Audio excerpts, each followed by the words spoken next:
Everyone, మనం ఈరోజు discuss చేయబోతున్న టాపిక్ వచ్చి ఢిల్లీ సుల్తానేట్ అండి. సో ఈ టాపిక్లో మనం ఏదైతే టెక్స్ట్ బుక్లో ఇచ్చారో అది మొత్తం డిస్కస్ చేయబోతున్నాము. సో ఈ వీడియో స్టార్ట్ చేయబోయే ముందు మీకు కానీ నా కంటెంట్ నచ్చినట్టయితే లైక్ చేసి, షేర్ చేసి, సబ్స్క్రైబ్ చేయండి. సో వితౌట్ లేట్ మనం లెసన్లోకి అయితే వెళ్ళిపోదామండి. సో మనకి ఇక్కడ ఒక చిన్న బాక్స్ ఇచ్చారు, అదే లెర్నింగ్ అవుట్కమ్స్ అండి. లెర్నింగ్ అవుట్కమ్స్ ప్రతి ఒక్క లెసన్కి ఇస్తారు. సో అంటే at the end of the lesson, ఈ లెసన్ మొత్తం మనం నేర్చుకునేసరికి మనకి ఏ విషయాలు అయితే తెలుస్తాయి అనేది ఈ లెర్నింగ్ అవుట్కమ్స్ అండి. So various dynasties of Delhi sultans, ఎవరైతే ఈ ఢిల్లీని రూల్ చేసిన ఢిల్లీ సుల్తాన్స్ ఉన్నారో సో వాళ్ళలో ఉండే వేరియస్ వంశాలండి. డైనాసిటీ అంటే మనకి వంశం అని అర్థం. ఓకే, సో ఒకే ఫ్యామిలీలో డిఫరెంట్ వంశం వాళ్ళు రూల్ చేశారు కదండి. సో ఆ డిఫరెంట్ డైనాసిటీస్ అయితే మనము ఇక్కడ నేర్చుకుంటాం. నెక్స్ట్, ఢిల్లీ సుల్తాన్స్ పీరియడ్లో సోషల్ అంటే సొసైటీ పరంగా పీపుల్ ఎలా ఉండేవాళ్ళు, పొలిటికల్గా అంటే రాజ్యాన్ని, కింగ్డమ్ని ఎలా డివైడ్ చేసి రూల్ చేసేవాళ్ళు, ఎకనామిక్ అంటే మనీ పరంగా ఎలా ఇన్కమ్ అనేది జనరేట్ చేసుకునేవాళ్ళు, అడ్మినిస్ట్రేటివ్ సిస్టమ్ అంటే రాజులు ఆ టైం పీరియడ్లో ఎలాగా అడ్మినిస్ట్రేషన్ చేశారు అంటే ఎలా రూల్ చేశారు అనేది మనం తెలుసుకుంటామండి. ఇంకొకటి, సో వాళ్ళ యొక్క art, culture, heritage, architectural styles, ఇవన్నీ కూడా మనము ఈ లెసన్ ఎండ్లో వాళ్ళ పీరియడ్లో ఆర్ట్ కానీ కల్చర్ కానీ ఎలా డెవలప్ అయింది అనేది మనం చూస్తామండి. అండ్ అట్ ద లాస్ట్లో ఏం తెలుసుకుంటాము అని అంటే సో వాళ్ళు ఏ ప్లేసెస్ని అయితే రూల్ చేశారు అనేది కూడా మనం ఒకసారి చూస్తామండి. సో నెక్స్ట్ స్లైడ్లోకి అయితే వెళ్ళిపోదాము.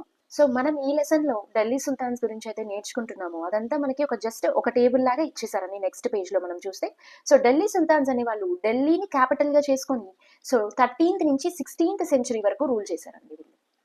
సో 13th సెంచరీ అంటే టైం పీరియడ్ మనకి ఎక్కడి నుంచి ఎక్కడి వరకు వస్తుంది అని అంటే సో 1201 నుంచి 1300 వరకు వస్తుంది. సో ఈ టైం పీరియడ్లో ఢిల్లీని క్యాపిటల్గా చేసుకొని రూల్ చేసిన వాళ్ళే ఢిల్లీ సుల్తాన్స్ అండి. సో ఫస్ట్ వాళ్ళ యొక్క హిస్టరీ. సో అసలు హిస్టరీని మనం ఎలా నేర్చుకుంటాము, సో అసలు హిస్టరీని మనం ఎందుకు చదవాలి, సో హిస్టరీని మనం నేర్చుకోవడానికి మనకుండే సోర్సెస్ ఏంటి అనేది ఫస్ట్ టేబుల్లో ఇచ్చారు. నెక్స్ట్, ఏదైతే ఢిల్లీ సుల్తానేట్ని రూల్ చేసిన డిఫరెంట్ డైనాసిటీస్ ఉన్నాయి కదా, 5 డైనాసిటీస్, దాని గురించి కూడా మనకు ఒక టేబుల్ లాగా ఇచ్చారు.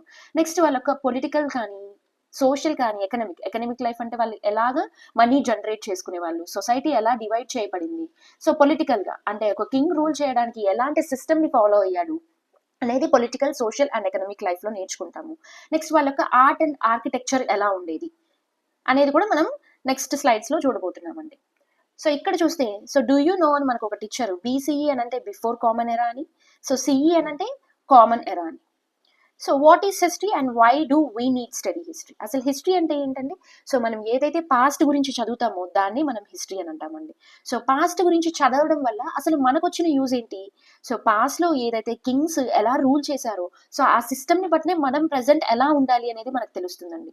సో ఈ పాస్ట్లో వాళ్ళు చేసిన మిస్టేక్స్ కానీ, సో వాళ్ళు ఏదైతే రాంగ్ డెసిషన్స్ తీసుకున్నారు లేదా వాళ్ళు ఏదైతే రైట్ చాయిసెస్ తీసుకొని సో వాళ్ళ కింగ్డమ్ని కానీ ఆ పీపుల్ని కానీ ఎలా సాటిస్ఫై చేశారు అనే డెసిషన్స్ తీసుకోవడం వల్ల మనకి ఫ్యూచర్లో ఎలాంటి డెసిషన్స్ తీసుకోవచ్చు, సో ప్రెజెంట్ని మనం ఇంకెంత బాగా ఉంచుకోవచ్చు అండ్ స్టడీ అనేది మనం తెలుసుకోవచ్చు అండి. ఇంకొకటి, హిస్టరీ చదవడం వల్ల మనకి గుడ్ సిటిజన్షిప్ కూడా తెలుస్తుంది. అంటే యాజ్ ఎ సిటిజన్గా మనం ఎలా ఉండాలి, సో ఎలా బిహేవ్ చేయాలి ఒక సొసైటీలో అనేది కూడా మనకి హిస్టరీ చదవడం ద్వారా తెలుస్తుందండి. So next, so sources of history. So మనకి హిస్టరీ నేర్చుకోవడానికి ఉన్న సోర్సెస్ ఏంటి? సో మనకి 2 types ఆఫ్ సోర్సెస్ ఉన్నాయండి హిస్టరీ నేర్చుకోవడానికి. సో ఒకటి వచ్చి ఆర్కియాలజికల్ సోర్సెస్, ఇంకొకటి వచ్చి literary sources. So literary sources అంటే సో రాసినవన్నీ, టెక్స్ట్ అంటే రాసిన సోర్సెస్ ఇవి. ఆర్కియాలజికల్ సోర్సెస్ అంటే సో ఇవి మనకి కనిపిస్తాయి. సో మెటీరియల్ రిమైన్స్ అంటే ఇవి మనకి కనిపిస్తాయి. ఇక్కడ చూసారండి టాయ్స్, సో టాయ్స్ మనకు కనిపిస్తాయి. టూల్స్ కనిపిస్తాయి. ఆర్నమెంట్స్ అంటే ఆ టైం పీరియడ్లో వాళ్ళు వేసుకున్న జ్యువెలరీ, వీటిని బట్టి కూడా సో ఆ టైంలో ఎలాంటి డెవలప్మెంట్స్ జరిగాయనేవి మనం తెలుసుకోవచ్చు. ఇంకా ప్లేసెస్, వాళ్ళు కట్టిన ఫోర్ట్స్ కానీ, టెంపుల్స్ కానీ, స్టూపాస్ కానీ, మొనస్టరీస్ కానీ, సో ఇవన్నీ చూస్తే ఏంటంటే ఆ టైం పీరియడ్లో ఎలాంటి డెవలప్మెంట్స్ చోటు చేసుకున్నాయనేది మనం తెలుసుకోవచ్చు అండి. నెక్స్ట్ పిల్లర్స్, ఇన్స్క్రిప్షన్స్ అంటే ఏంటండి? సో ఏవైతే హార్డ్ సర్ఫేసెస్ మీద అంటే గట్టిగా ఉండే వాటి మీద చెక్కారు వాటినే మనం ఇన్స్క్రిప్షన్స్ అని అంటాం. So next temple wall inscriptions. So మనం ఏదైనా చాలా పురాతనమైన టెంపుల్కి వెళ్ళాము అని అంటే అక్కడ గోడల మీద చాలా రాసుంటారు, సో వాటిని మనం ఇన్స్క్రిప్షన్స్ అని అంటాం. Next coins. సో కాయిన్స్ని బట్టి మనం ఏం తెలుసుకోవచ్చు, అది ఏ టైం పీరియడ్లో మిన్ చేశారు అండ్ ఏ టైం పీరియడ్లో ఏ కింగ్ దాన్ని మిన్ చేశారు అనే విషయం కూడా మనకు తెలుస్తుందండి. సో ఆ కాయిన్ ఏదైతే మెటల్ యూజ్ చేశారో సో దాన్ని బట్టి కూడా సో ఆ టైం పీరియడ్లో ఎలాంటి డెవలప్మెంట్స్ జరిగాయి అనేవి కూడా మనకు తెలుస్తుందండి. సో నెక్స్ట్ లిటరరీ సోర్సెస్ అంటే పోమ్స్ కానీ, సో ఇంకొకటి మనకి ఫారిన్ ట్రావెలర్స్ అంటే బయట దేశం నుంచి మన కంట్రీకి వచ్చి ఉంటారు కదండి. సో వాళ్ళు ఆ టైం పీరియడ్లో ఎలాంటి డెవలప్మెంట్స్ ఉన్నాయి, కింగ్ ఏం చేశాడు అనేది వాళ్ళ బుక్స్లో రాసి ఉంటారు కదండి. దాన్ని బట్టి కూడా మనము తెలుసుకోవచ్చు. So next folk art, so ఏదైతే జానపదాలు అని అంటాం కదా, సో వాటిని బట్టి కూడా మనము హిస్టరీని అనేది నేర్చుకోవచ్చు. సో మనకి ఇండియన్ హిస్టరీ అనేది 3 పార్ట్స్గా డివైడ్ చేశారు. సో ఫస్ట్ వచ్చి ఏన్షియంట్ హిస్టరీ అని, అంటే ఇది ఏం time period up to 8th century వరకు మనం ఏన్షియంట్ హిస్టరీ అని అంటాం. So most of the ancient హిస్టరీకి సో మనకి రిటర్న్ సోర్సెస్ లేవండి. సో ఎగ్జాక్ట్గా ఈ టైం పీరియడ్లోనే జరిగింది అని చెప్పేంత రిటర్న్ సోర్సెస్ అయితే మనకి లేవు. సో అదే మెడివల్ హిస్టరీ తీసుకున్నామంటే మనకి 8th నుంచి 18th century వరకు మనకి మెడివల్ హిస్టరీ అని చెప్తాం. నెక్స్ట్ మోడర్న్ హిస్టరీ, ఎప్పుడైతే బ్రిటిషర్స్ వచ్చి మనల్ని రూల్ చేయడం స్టార్ట్ చేశారో అప్పటి నుంచి మనం మోడర్న్ హిస్టరీగా చెప్పుకుంటాం. సో ఇక్కడ ఒక చిన్న క్వశ్చన్ ఇచ్చారు చూడండి, how are archaeological sources useful for the study of history. So ఈ ఆర్కియలాజికల్ సోర్సెస్ సో మనకి హిస్టరీ చదవడానికి ఎలా యూజ్ అవుతాయి? సో ఈ ఆన్సర్ మీరు కామెంట్లో రాసేసేయండి. సో మనం ఢిల్లీని రూల్ చేసిన రూలర్స్ గురించి అయితే తెలుసుకోబోతున్నాం. So early invasions on India, so ఇండియాలో చాలా స్టార్టింగ్ స్టేజ్లో మెడివల్ హిస్టరీ స్టార్టింగ్ స్టేజ్లో ఎలాంటి ఇన్వేషన్స్ జరిగాయి అనేది చూద్దామండి.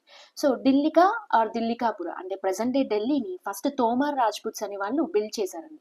సో వాళ్ళు వాళ్ళ కింగ్డమ్కి ఢిల్లీని క్యాపిటల్గా పెట్టుకొని రూల్ చేసుకునేవాళ్ళు. సో రాజ్పుట్స్ ఈ తోమార్ రాజ్పుట్స్ని డిఫీట్ చేశారండి చహమనాస్, వీళ్ళని చౌహాన్స్ అని కూడా అంటారు. సో ఈ చహమనాస్ సో రాజ్పుట్స్ని ఓడించి సో ఢిల్లీని రూల్ చేశారండి. సో ఇది మనకి 12th century మధ్యలో జరిగింది. సో ఆ టైం పీరియడ్లో ఈ రాజ్పుట్స్ చౌహాన్స్ ఈ టైం పీరియడ్లో ఢిల్లీ మంచి కమర్షియల్ సెంటర్గా ఎదిగిందండి. సో ఈ టైం పీరియడ్లో రాజ్పుట్స్ చాలా స్ట్రాంగ్గా టర్కిష్ ఇన్వేషన్స్ని ఆపగలిగారు. సో తర్వాత ఏం జరిగింది అని అంటే సో 1192 AD, సో ఈ టైం పీరియడ్లో ఆఫ్ఘనిస్తాన్ని రూల్ చేసే మహమ్మద్ గోరీ సో పృథ్వీరాజ్ చౌహాన్ని డిఫీట్ చేశాడండి. సో బ్యాటిల్ ఆఫ్ టెరైన్లో సో డిఫీట్ చేసేసి సో ఢిల్లీని తన చేతికి తీసుకొచ్చుకున్నాడు, ఆక్యుపై చేశాడు. సో మహమ్మద్ గోరీకి ఫస్ట్ నుంచి ఒక అలవాటు ఉండేదండి. సో ఇతను ఏం చేసేవాడంటే సో తనకి చాలా ఎంపైర్ని ఎక్స్పాండ్ చేసుకుంటూ ఉండడం అంటే బాగా ఇష్టం అనమాట. అందుకని సో ఇతని ఆర్మీలో పనిచేయడం కోసము చిన్న పిల్లల్ని స్లేవ్స్ లాగా తీసుకొచ్చి అప్పటి నుంచే ట్రైనింగ్ ఇచ్చుకునేవాడండి. సో ఎప్పుడైతే చిన్న పిల్లల నుంచి ట్రైనింగ్ ఇచ్చుకుంటారో వాళ్ళు అంటే వాళ్ళ కుటుంబం కోసం ఆలోచించుకోకుండా ఓన్లీ రాజు గురించి మాత్రమే ఆలోచిస్తారు. సో రాజుకి సంబంధించిన మొత్తం యాక్టివిటీస్ మీదే వాళ్ళ దృష్టి అనేది ఉంటుందని చెప్పి మహమ్మద్ గోరీ స్లేవ్స్ని తీసుకొని వచ్చుకొని ఆర్మీలో జాయిన్ చేసుకునేవాళ్ళండి. సో ఈ స్లేవ్స్ అనే వాళ్ళు చాలా చిన్నతనం నుంచే గోరీ ఆర్మీ కోసం పనిచేసేవాళ్ళు అనమాట. సో ఇతనికి ఉండే మంచి స్లేవ్స్లో ఒకతను కుతుబుద్దీన్ ఐబక్ అండి. సో బాగా నమ్మకం అనేది మొహమ్మద్ గోరీ నుంచి సంపాదించుకున్నాడు కుతుబుద్దీన్ ఐబక్. సో ఇతనికి చాలా వాస్ట్ కింగ్డమ్ ఉంది కదండి. సో ఏదైతే ఢిల్లీని ఆక్యుపై చేసుకొని సో అక్కడ గవర్నర్ లాగా కుతుబుద్దీన్ ఐబక్ని పెట్టేసి మళ్ళీ తన ఆఫ్ఘనిస్తాన్కి వెళ్ళిపోయాడండి.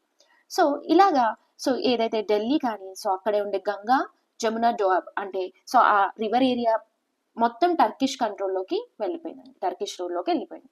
సో ఎప్పుడైతే మహమ్మద్ గోరీ అనే అతను 1206లో చనిపోతాడు, సో అప్పుడు తన కుతుబుద్దీన్ ఐబక్ తన స్లేవ్ ఉన్నాడు కదండి కుతుబుద్దీన్ ఐబక్, సో ఇతను ఏం చేశాడంటే ఇంకా తన రాజు చనిపోయాడు కదండి, సో అందుకని సో తిను ఇండిపెండెన్స్ ప్రకటించుకొని స్లేవ్ ఆర్ మమ్లుక్ డైనాసిటీ అనేది స్టార్ట్ చేశాడండి.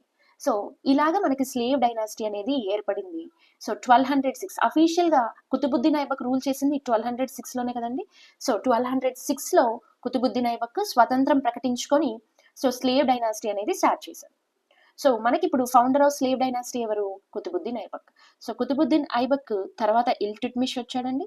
తర్వాత సో మెయిన్గా స్లేవ్ డైనాసిటీలో చెప్పుకోదగ్గ మార్పు ఏంటి అని అంటే ఫస్ట్ టైం ఇండియాలోనే ఉమెన్ రూల్ చేశారండి, రజియా సుల్తానా. సో ఇల్టుట్మిష్ కూతురు రజియా సుల్తానా అండి.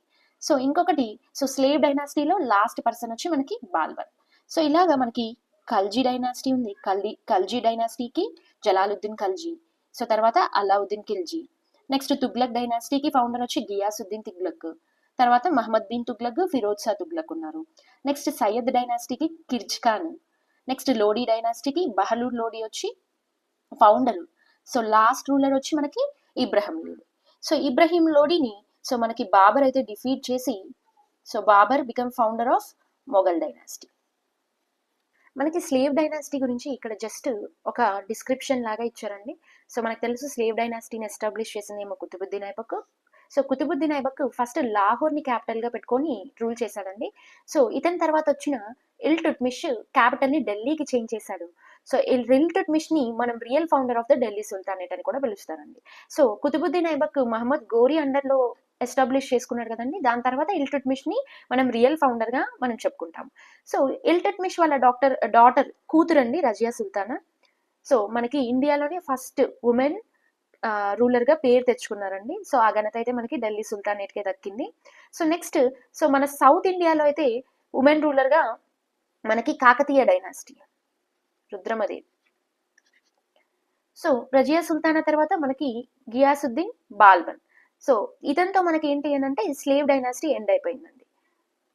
ఇక్కడ చూస్తే మనకి సో రజియా సుల్తానా గురించి డూ యూ నో అని ఒక పాయింట్ ఇచ్చారు. So she was the only woman ruler of Delhi sultanate. Being a woman the queen face the opposition of వాజీస్.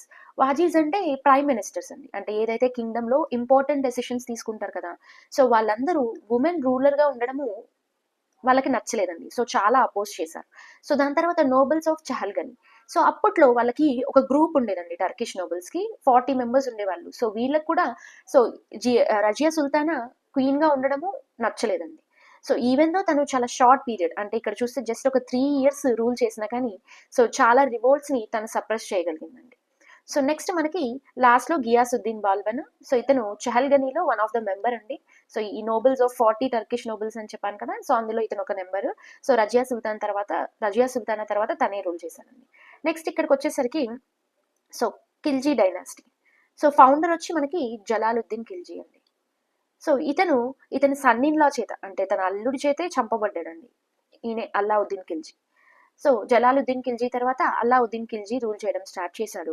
So ఇతను మంగోలియా నుంచి ఏవైతే ఇన్వేషన్స్ జరిగాయి, అంటే ఏదైతే దాడులు జరిగాయో వీటినంతా బాగా తగ్గించగలిగాడండి.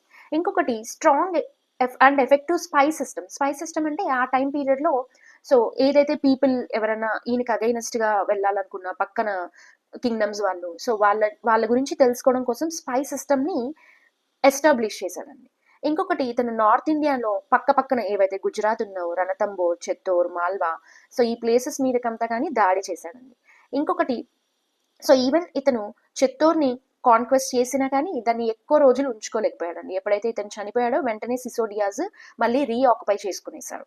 సో ఇంకొకటి సో ఇతను కంట్రోల్లో మాలిక్ కపూర్ అనే అతన్ని సౌత్ ఇండియాకి పంపించి ఇక్కడ కూడా సో దండయాత్రలు చేశాడండి అల్లావుద్దీన్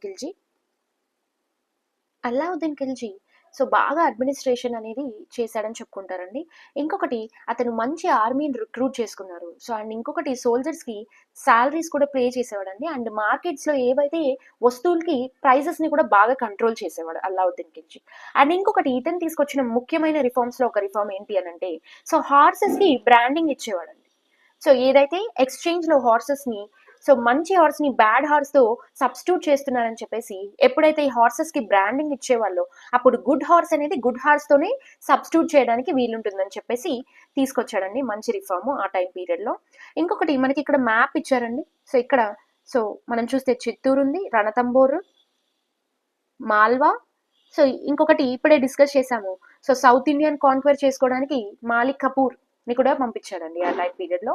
నెక్స్ట్ ఇక్కడ డూ యూ నో ఉంది కదండి. సో ఇక్కడ మంగోలియన్స్ గురించి ఇచ్చారు. ఇంతకు ముందే డిస్కస్ చేసాం మనము అల్లావుద్దీన్ ఖిల్జీ టైం పీరియడ్ లో సో మంగోలియా అటాక్స్ అనేవి బాగా ఎక్కువగా జరిగేదండి. సో మంగోలియా చాలా రోజులు సో ఒక ప్రాపర్ కింగ్ చేతిలో అయితే లేదండి. సో క్రమేపీ ఏం చేశారు అని అంటే చెంగీస్ ఖాన్ అనే అతను 1206 ఎప్పుడైతే మన కుతుబుద్దీన్ ఐబక్ సో ఎస్టాబ్లిష్ చేశాడో ఢిల్లీ సుల్తానేట్, సేమ్ ఆ ఇయర్ లోని సో మంగోలియన్స్ ని మొత్తం యునైట్ చేసి మంగోల్ ఎంపైర్ అనేది చెంగీస్ ఖాన్ స్టార్ట్ చేశాడండి. సో ఈ టైం పీరియడ్ లో ఇండియా మీద చాలా సార్లు దండయాత్ర అయితే చేశాడండి. నెక్స్ట్ మనకి తుగ్లక్ డైనాసిటీ. సో తుగ్లక్ డైనాసిటీని స్టార్ట్ చేసింది వచ్చి గియాసుద్దీన్ తుగ్లక్ అండి. సో ఇంకొకటి ఇక్కడ మనకి మెయిన్ గా చెప్పుకోదగ్గ కింగ్ ఎవరన్నా ఉన్నారు అని అంటే మహమ్మద్ బిన్ తుగ్లక్ అండి. సో ఇతను ఏవైతే వైజ్ డెసిషన్స్ తీసుకున్నాడు కానీ దాన్ని ప్రాపర్ గా ఇంప్లిమెంట్ అయితే చేయలేకపోయాడండి. నెక్స్ట్ మనకి మహమ్మద్ బిన్ తుగ్లక్ గురించి ఇచ్చారండి. సో మనం ఇంతకు ముందే డిస్కస్ చేసుకున్నాము. సో మహమ్మద్ బిన్ తుగ్లక్ డైనాసిటీలోని so the most learned and eccentric leader. అంటే కొంచెం డిఫరెంట్, బట్ అన్ని విషయాల్లో ఫిలాసఫీలో కానీ, మ్యాథమెటిక్స్లో కానీ, ఆస్ట్రానమీలో కానీ అతను చాలా ప్రొఫిషియెంట్గా ఉండేవాడండి. అతను ఒక ఎక్సలెంట్ వారియర్ అండ్ చాలా గొప్ప గొప్ప ఇన్నోవేటివ్ మెజర్స్ కూడా తీసుకొచ్చాడండి. కానీ తను ఎక్కడ ఫెయిల్ అయ్యాడు అని అంటే, సో ప్రాక్టికల్గా అంటే ఒక డెసిషన్ తీసుకున్నప్పుడు ప్రాక్టికల్గా పీపుల్లోకి వెళ్ళినప్పుడు అది ఎలా ఇంప్లిమెంట్ చేయాలి అని తెలియక ఫెయిల్ అయ్యాడండి. ఇంకొకటి, ఇతను చాలా పెద్ద కింగ్డమ్‌ని ఎక్స్‌పాండ్ చేశాడు చెప్పాలంటే. ఇతను తీసుకున్న one of the major decision ఏంటి అనంటే, క్యాపిటల్ ఢిల్లీ నుంచి దౌలతాబాద్‌కి చేంజ్ చేశాడండి. చేంజ్ చేయడమే కాకుండా అసలు ఈ డెసిషన్ తీసుకోవడానికి గల కారణం ఏంటి అనంటే, ఎప్పుడైతే దౌలతాబాద్ క్యాపిటల్ సిటీగా ఉంటుందో అతనికి సౌత్ సైడ్ కానీ, నార్త్ సైడ్ కానీ మధ్యలో క్యాపిటల్ సిటీ ఉండడం వల్ల తను రూల్ చేయడానికి ఈజీగా ఉంటుంది అనే ఇంటెన్షన్‌తో తను దౌలతాబాద్‌కి షిఫ్ట్ చేశాడండి. కానీ ఏం చేశాడంటే పీపుల్‌ని హడావిడి చేసి వెంటనే చేంజ్ చేయాలి అన్నట్టు ప్రెషరైజ్ చేయడము. సో, వెంటనే అది జరిగిపోవాలనుకోవడము. ఇంకొకటి, ఆ ట్రావెలింగ్‌లో చాలా మంది పీపుల్ చనిపోయారండి. ఇంకొకటి, ఇతను తీసుకున్న డెసిషన్ వచ్చి టోకెన్ కరెన్సీ అండి. అంటే ఇతను కరెన్సీ కాపర్ కాయిన్స్‌లో ఇంట్రొడ్యూస్ చేయాలని అనుకున్నాడండి. కానీ అది చాలా మంది పీపుల్ ఫోర్జరీ చేయడం వల్ల ఈ డెసిషన్ అనేది కంప్లీట్‌గా రాంగ్ అయిపోయిందండి. దానివల్ల మహమ్మద్ బిన్ తుగ్లక్ ఒక ఫెయిల్యూర్ కింగ్‌గా నిలిచిపోయాడు. బట్ ఇతను ఏదైతే ఇన్నోవేటివ్ మెజర్స్ తీసుకొచ్చాడో అవి మాత్రం చాలా గొప్ప గొప్ప మెజర్స్ అండి. ఓన్లీ ప్రాక్టికల్ జడ్జ్‌మెంట్‌లో మాత్రమే అది ఫెయిల్ అయ్యాయి. నెక్స్ట్ వచ్చేసి మనకి సయ్యద్ డైనాసిటీ అండి. సయ్యద్ డైనాసిటీ అనేది ఢిల్లీ సుల్తానేట్లో 4th డైనాసిటీ అండి. దీన్ని ఫార్మ్ చేసిన ఫౌండర్ ఎవరంటే కిర్చ్ ఖాన్. ఇతని తర్వాత ముబారక్ షా కానీ, మహమ్మద్ షా కానీ, ఆలం షా కానీ ఈ డైనాసిటీలో ముఖ్యమైన లీడర్స్‌గా చెప్పుకుంటామండి. ఇంకొకటి, ముబారక్ షా కింగ్డమ్‌ని ఎక్స్‌పాండ్ చేయాలనుకున్నాడు కానీ బట్ ఫెయిల్ అయిపోయాడండి. తన కింగ్డమ్‌ని అంతగా ఎక్స్‌పాండ్ చేయలేకపోయాడు. లాస్ట్ ఈ డైనాసిటీలో ఉండే లాస్ట్ కింగ్ ఆలం షా వచ్చి బహలు లోడీ చేత ఓడిపోయి Bahlul Lodi formed the next dynasty Lodi dynasty అండి. బహలూల్ లోడీ ఎవరైతే ఈ నోబుల్స్ ఉంటారు కదండి, చహల్గనీ గ్రూప్ 40 మెంబర్స్ అని చెప్పాను. ఇల్టుట్మిష్ పీరియడ్ లో స్టార్ట్ చేశారు. ఈ నోబెల్స్ ని సాటిస్ఫై చేయడానికి చాలా మెజర్స్ అయితే తీసుకున్నాడండి. ఇంకొకటి, ఇదే డైనాసిటీలో సెకండ్ సుల్తాన్ సికిందర్ లోడీ కూడా తన రూల్ ని స్టెబిలైజ్ చేసుకొని ఎక్స్పాండ్ చేయడం కోసం ట్రై చేశారు కానీ అదైతే జరగలేదండి. లోడీ డైనాసిటీలో లాస్ట్ ఉండే ఇబ్రహీం లోడీ తో మనకి Lodi dynasty Delhi sultanate complete అయిపోతుంది. ఇక్కడ డూ యూ నో చూడండి. 1398 AD ఎప్పుడైతే తుగ్లక్ డైనాసిటీ రూలింగ్ లో ఉందో ఢిల్లీని, అప్పుడు తైమూర్ అనే అతను ఇండియా మీద దండయాత్రకు వచ్చాడండి. అది చాలా వైలెంట్ అటాక్ అనమాట. చాలా వరకు కంట్రీలో ఉండే వెల్త్ అంతా తీసుకొని వెళ్ళిపోయారండి. నియర్లీ ఇంకో సెంచరీ పట్టిందండి ఢిల్లీని రీషేప్ చేసుకోవడం కోసము. ఎప్పుడైతే ఈ తైమూర్ డిసెండెంటే మన బాబర్ మళ్ళీ మనకు వచ్చి ఇబ్రహీం లోడీని డిఫీట్ చేశాడు battle of Panipat. And Babur is the founder of Mughal dynasty అండి. ఇప్పటి వరకు మనము ఢిల్లీ సుల్తానేట్ లో 5 డైనాసిటీస్ గురించి అయితే డిస్కస్ చేసుకున్నాము. నెక్స్ట్ వాళ్ళ యొక్క సొసైటీ కానీ పొలిటికల్ గా వాళ్ళు ఎలా రూల్ చేశారు, వాళ్ళ ఎకనామిక్ లైఫ్ ఎలా ఉంటుంది అనేది డిస్కస్ చేస్తామండి. ఫస్ట్ అడ్మినిస్ట్రేషన్ అని అంటే అక్కడ ఉండే పీపుల్ ని ఆ టైం పీరియడ్ లో కింగ్ ఎలాగా పాలించేవాడు అనేది అడ్మినిస్ట్రేషన్ అండి. మనకు తెలుసు ఎంపైర్ లో ఫస్ట్ హెడ్ వచ్చి సుల్తాన్ అండి, కింగ్. నెక్స్ట్ వీళ్ళు ఏ రూల్ ప్రకారం రూల్ చేసేవాళ్ళంటే షరియత్ ఆర్ ఇస్లామిక్ లాని బట్టి రూల్ చేసేవాళ్ళండి. ఇంకొకటి, వీళ్ళకుండే ఏరియాస్ ని స్మాలర్ యూనిట్స్ గా డివైడ్ చేశారు. దాన్నే ఇక్తాస్ అని అంటాం. ఇక్తాస్, షిక్స్, పర్గానాస్ అండ్ విలేజెస్ ఇలా డివైడ్ చేశారండి. ప్రతి ఇక్తాకి ఒక హెడ్ గవర్నర్ ఉంటారు కదండి, వాళ్ళే ముఫ్తీ అని పిలిచేవారు. సెంటర్ అంటే ఎవరైతే కింగ్ ఉన్నారో వాళ్ళు విలేజ్ అడ్మినిస్ట్రేషన్ అఫైర్స్ లో అయితే ఇంటర్ఫేర్ అవ్వరండి. ప్రతి ఒక్క అడ్మినిస్ట్రేటివ్ డెసిషన్ తీసుకోవాలన్నా కానీ కింగ్ దే అల్టిమేట్ డెసిషన్ అండి. అన్ని పవర్స్ కానీ కింగ్ దగ్గరే ఉంటాయి. ఇంకొకటి, ఇల్టుట్మిష్ పీరియడ్ లో స్లేవ్స్ ని పర్చేస్ చేసేవాళ్ళండి మిలిటరీ సర్వీస్ కి. ఎప్పుడైతే మనం మహమ్మద్ గోరీ గురించి డిస్కస్ చేసాం కదా, సేమ్. ఆ స్లేవ్స్ ని పర్చేస్ చేయడాన్ని బాండగాన్ అని అంటారండి పర్షియాలో. ఈ స్లేవ్స్ వాళ్ళకి చాలా లాయల్ గా ఎప్పుడు కింగ్ మీదే డిపెండ్ అయ్యి బతికే వాళ్ళండి. ఇంకొకటి, సేమ్ సిస్టమ్ ఏదైతే స్లేవ్ డైనాసిటీలో స్టార్ట్ అయిందో అదే ఖిల్జీ డైనాసిటీలోను మళ్ళీ తుగ్లక్ డైనాసిటీలో కూడా అదే కంటిన్యూ అయింది.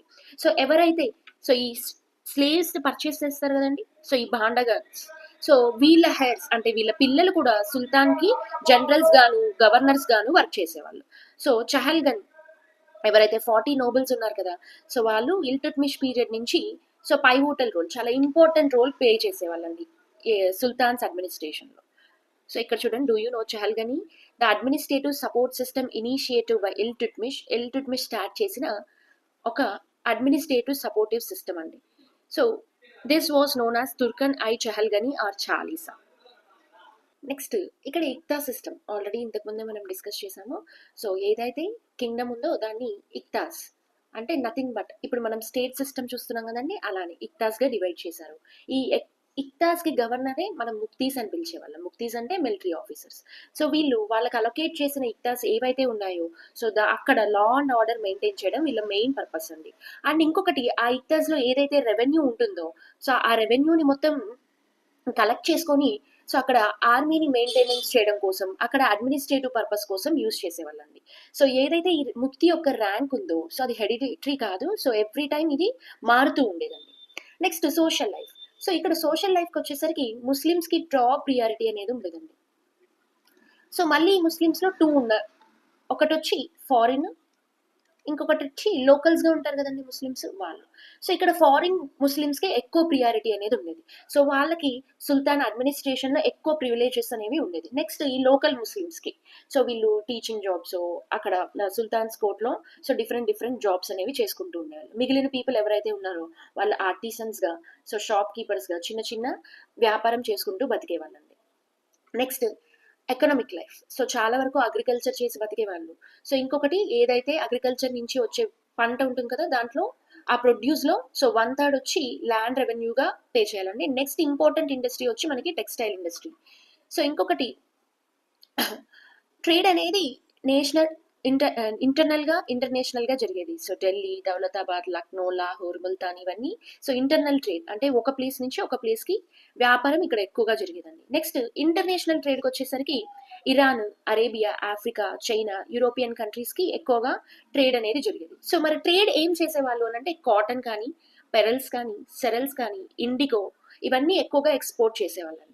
సో ఇంకొకటి బ్యాలెన్స్డ్ ట్రేడ్ అంటే సో వీళ్ళు ఎంతైతే ఎక్స్పోర్ట్ చేస్తున్నారో సో వాళ్ళ దగ్గర నుంచి అంతే ఇంపోర్ట్ చేసుకొని ట్రేడ్ అనేది బ్యాలెన్స్ చేసేవాళ్ళండి. ఇంకొకటి అలావుద్దీన్ ఖిల్జీ సో బాగా మార్కెటింగ్ రిఫార్మ్స్ అనేవి తీసుకొచ్చాడు. సో ఇంకొకటి ఏదైతే ప్రొడ్యూస్ చేయని గ్రెయిన్స్ గింజలు ఉంటాయి కదా, సో వాటిని గవర్నమెంట్ గ్రానరీస్లోనే స్టోర్ చేసేవాళ్ళు. ఇంకొకటి మహమ్మద్ బిన్ తుగ్లక్ మనకు కాయిన్స్ ఇంట్రడ్యూస్ చేశాడని చెప్పాం కదండి. సో టంకా అంటే సిల్వర్ కాయిన్స్, జీతల్ అని అంటే కాపర్ కాయిన్స్ అండి. ఇవి బేసిక్ కాయిన్స్ యూసేజ్గా ఉండేవి. సో వీటిని కరెన్సీగా ఇంట్రడ్యూస్ చేయాలని మహమ్మద్ బిన్ తుగ్లక్ ఇష్యూ చేశాడండి కాపర్ కాయిన్స్. కానీ ప్రాపర్ మెజర్స్ తీసుకోకపోవడం వల్ల దీన్ని అందరూ ఫోర్జరీ చేయడం జరిగింది.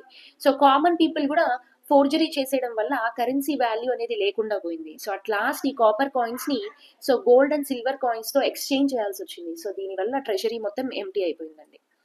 ఆర్ట్ అండ్ ఆర్కిటెక్చర్ గురించి ఒకసారి డిస్కస్ చేద్దామండి. సో ఇక్కడ చూస్తే మనకి అరబిక్, ఇండియన్ స్టైల్ కాంబినేషన్లో ఇక్కడ ఆర్ట్ అనేది డెవలప్ చేయడం జరిగింది.